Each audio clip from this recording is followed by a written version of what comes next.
What's up mga idol? Welcome back sa ating channel. In today's video, maglilinis ako ng split type air condition. Yan. Kasi sabi ng nanay ko, yung mahina ang buga ng hangin. Malamig siya, okay. Ang problema, medyo mahina ang buga ng hangin. So, ang hinala ko rito, baka marumi na yung air filter niya sa loob rito, sa loob dito. Ano to? Samsung na split type inverter yan. So ang ting ko nasa ibabaw or nabubuksan to kasi may bukasan din, no? Bukasan yung parang maliit na konti dyan, no? Ting ko itinataas yan or nababaklas totally para makuha yung air filter. Karamihan ng sira sa mga ganitong aircon, pag mahina ang hangin na binubuga is madumi lang yung air filter. Yun naman talaga kailangan maintenance natin sa mga aircon. Air filter kailangan linisan para maganda yung buga ng hangin. Kasi pag marumi yun, barado, mahina ang buga ng hangin. O kaya yung mismong ano niya rito, yung parang LC niya rito na nanggagaling marumi. Pero ito, sinilip ko naman, malinis pa. So, siguro yun nga lang air filter. Tingnan natin kung yun ang madumi. So, ito abot ko na. Tingnan natin kung paano style ito. Kasi sa iba, nandito yung air filter sa ibabaw na ito. Merong iba na tinataas lang to, tapos pwede ng quality. Ito yata, hindi ko alam kung style ito. Tingnan natin kung ganun din. Ayun, nahugot. Pero hindi ko alam kung ito, taas. Parang ganun din. Tingnan natin. Hindi.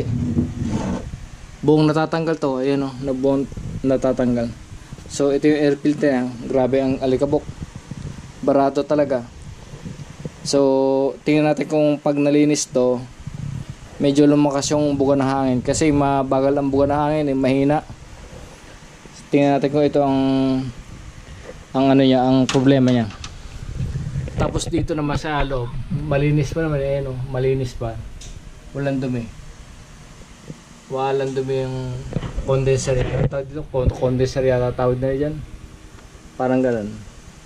Tapos dito yung LC, yung nagbibigay ng hangin. Sinilip ko, wala naman, okay naman. Malinis pa naman, ayun o. Kaso hindi makita kasi madilim. Pero kung talaga sa mga naglilinis ng aircon, dapat ito binababa para malinis ang todo yung loob ng aircon. Yung nasa loob niyan yung LC. Pero dahil sa DIY lang ako, wala naman akong alam sa paglilinis ng aircon, tinry ko lang kung malilinis o hindi. Sige mga idol, panoorin nyo ko kung pagkatapos maayos ba o hindi. Para tanggalin ito mga idol, dito lang gagawin, no? Para may clip lang doon, no? Gaganon lang, tapos dito ibaba lang, push, tapos yun, pwede na tanggalin. Ayun kung makikita nyo, ang dumi, grabe. Dapat siya maliwanag na nakikita nyo yung kabila. Ayun o, ang dumi. Ang dumi lalo dito, ayun o, puro dumi. So dito lang bala ko linis sa lababo namin. Yan. Kung may pressure washer, yung iba nakikita ko, nilinis nila para talaga tanggal. Pero ito naman, dahil sa ika nga DIY lang tayo, dito lang tayo. Yan, tapos ito, medyo may dumi. Linisan ko yung mamaya. So, ganito lang mga doon. Pagka may tubig, yan, malakas may tubig. So, ganun lang. Kailangan lang matanggal natin yung mga alikabok. Ang dami. Ito, bigyan natin yung comparison. Ito yung nalinis ko. Kumpara doon sa hindi. Pagkatapos malinisan, ito yun. Puting-puti na siya. Kumpara doon sa kanina. Ayun, grabe dumi. Laka ng diferensya. Ang laka ng diferensya. Ayun. Patutuyin ko lang. Pupunasan ko lang basa-basa. Ayun, malinis na. Malinis na. Mamaya tingnan natin pag ano. Mga idol, binalik ko na. Madali lang ibalik. Kung paano nyo tinanggal, ganun nyo rin babalik. Ayan, no? Dito lang, itutulak nyo lang to. Yan, para mag-release yung clip. Tapos pagbabalik ganun din, tulak din, tapos yan, ganyan. Kita-kita naman, ang diferensya. Kanina, hindi mo makita yung mga guhit-guhit sa likod. Ngayon, nakikita mo maliwanag. Ito naman idol, tapos ko na linisin, yan. Kita niya naman, napakalinis. Oh. Kitang-kita yung likod niya. Dati hindi mo makita yung mga grills niya sa likod. Kasi puno na alikabok. Babalik ko na. O, ganun din, kung paano nyo ibinalik, tinanggal, ganun nyo rin babalik. Kaya gaganyan lang. Ang maganda rito, puro clip lang siya. Puro clip lang, walang tornilyo para madali kabit. Yan. Basta kailangan siguraduhin nyo na tama yung okay na mga idol. Yan, nakakabit na. Tingnan natin sa gilid. O, lapat na lapat. Tapos yung kabila, tingnan ko mamaya. So, ganoon lang mga idol. Yan. Sana malaki yung pinagbago nito. Bubuksan ko maya maya. Tingnan kung malakas yung hangin. Kasi kanina talagang napakahina. Anday yun. Paano ko yung remote? Ito. Ito yung remote niya. Yan. Tingnan natin kung okay. Yan. Binuksan ko. Tingnan ko kung malakas ang buga ng hangin. Oh, grabe lakas. Kumpara mo to sa kanina, talagang wala.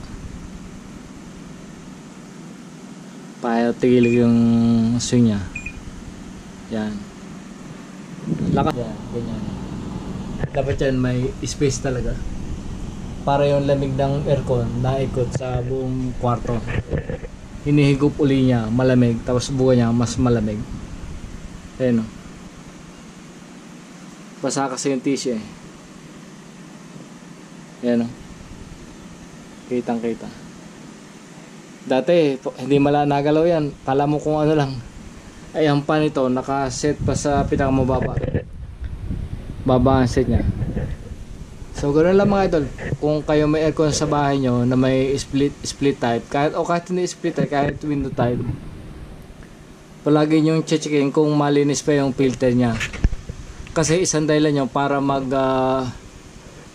mahina yung buka ng hangin, may bunga ng hangin, tapos minsan nagpo-frozen pa yun, nag-yellow kumbaga. Yan ang mga dahilan pagka marumi ang filter. Sige na mga idol, sana may natutunan kayo. Gayahin nyo lang yung video ko para hindi na gumastos. Sayang din yung sa panahon nyo yung 1,000, malaking pera na. Sige na mga idol. Mga idol, dalawang aircon na lang linisin ko ngayon, pero yung lahat ay indoor lang kasi yung outdoor hindi ko kaya. Yan, gumamit ako ng pinagbabawal na technique yan. Kasi masyadong mataas yun, wala kami hagdanan, kaya gumamit ako ng ganito para maabot ko yun. So bali ito nga pala ay bahay nung kapatid ko na wala naman sila dito, pero tingin ko natutumihan din yun kasi one time may gumamit dito, sabi ganun din ang problema. Pera laglag.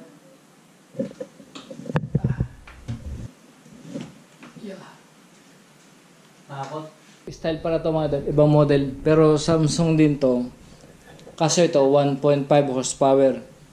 Yung kasi sa nanay ko 1 horsepower lang yun eh. Ito. Yan. Samsung din. Pero ibang klase ang filter nito. Nakahiwalay siya kumpara dun sa isa na nakadikit. Hindi pa naman ganun kadumi, pero may dumi pa rin siya. Oh.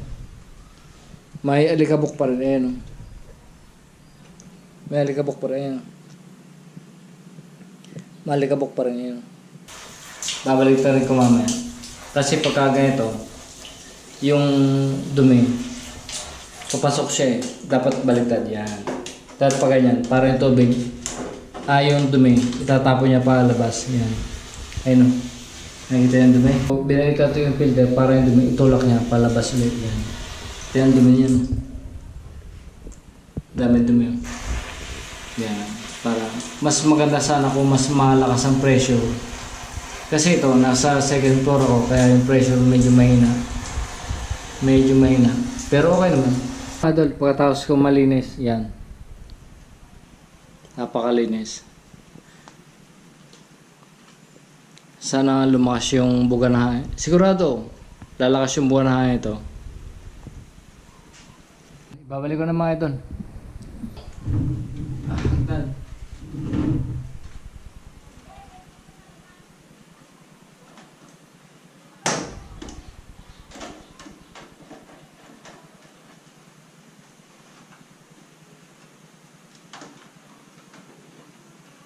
Baliktad.